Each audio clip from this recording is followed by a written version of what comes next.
there's a discussion going on about what will happen to Bernie Sanders' vaunted email list once the convention gets wrapped up in Philadelphia. Now, according to one of Sanders' top supporters, Hillary Clinton will not get this list. Now, why do people want this list?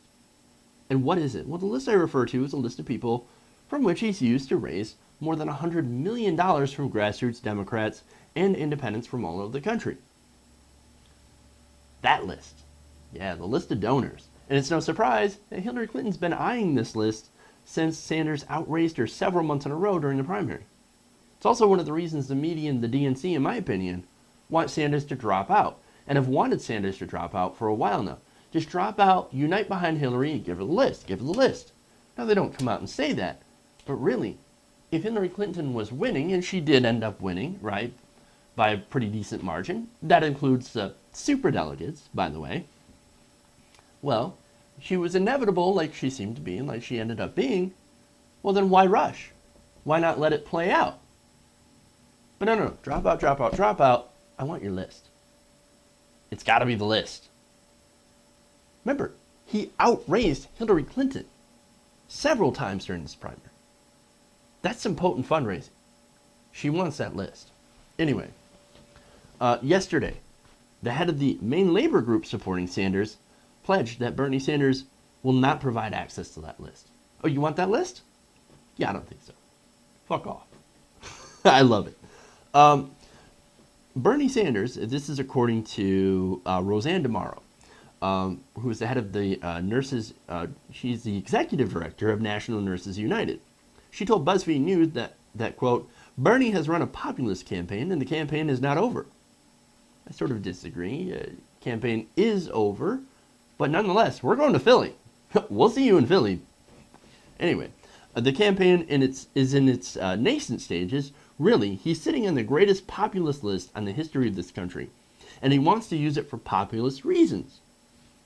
Now, asked whether he would give that list to Hillary Clinton's campaign, DeMoro said he would not because he doesn't want to hand it over to Wall Street. Oh, that's the best reason ever. That's the best reason ever. See, the people gave to Bernie Sanders because they believe in and support his policies. This is in 2008 when the policies of Barack Obama and Hillary Clinton were nearly identical. Their main difference, the difference between Barack Obama and Hillary Clinton, was essentially through on healthcare. When Obama didn't want an individual mandate and Hillary Clinton did. Well, we ended up getting Obama and an individual mandate. Very, very little difference on policy. But when it comes to the difference between Hillary Clinton and Bernie Sanders on policy, huge. Huge. Single-payer healthcare versus for-profit health insurance reform. You can't get bigger than that.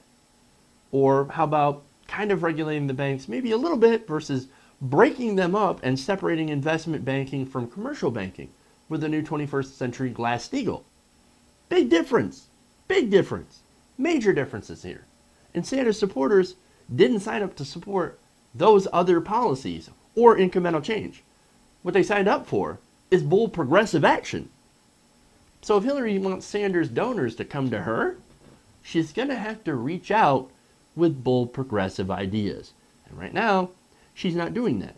And besides, even if she does, I really don't think a lot of people would trust her to honor those promises. And here's another aside, right? There are other plans for this list, and I'll get to those. Now, this weekend, Sanders supporters will go to a People's Summit in Chicago to discuss policy priorities and formulate strategies for the political revolution going forward. Now, DeMoro says, quote, electoral politics are not the movement. The movement is completely independent. Now, it's different. It's separate from the campaign. The presidential campaign is not the movement. It's only a part of the movement. Young people, she says, have been very clear that they don't want their information handed over, and it's not going to be. Sanders could surprise me, but I don't think so. Well, that would be a major surprise, and I think, as I would be, really pissed if that happened. She has not earned that list, just as she hasn't earned our votes. Okay? Now, thankfully, DeMoro actually has a better idea. She said the campaign would continue to use the email address to raise money for progressive candidates and progressive causes. Quote, "We're really going to engage people nationally and at all levels in progressive politics and issues campaigns. Bernie will use his own magic, his list, and his influence to help, and try to move the people into the legislature that are progressive." See, this is the proper use of this list. Because, as I said, it's about more than just one candidate. Hillary Clinton would use it to enrich herself, and that's it. Well, that doesn't help. I don't want to hand it over to Clinton because of that. I don't want to hand it over to Wall Street. No, I want to use it to help fund the next step of the political revolution. And that's to elect more bold progressives to Congress who will actually fight for the priorities of the 99%. As opposed to the Congress that we have now that seems to fight for the priorities of the 1%.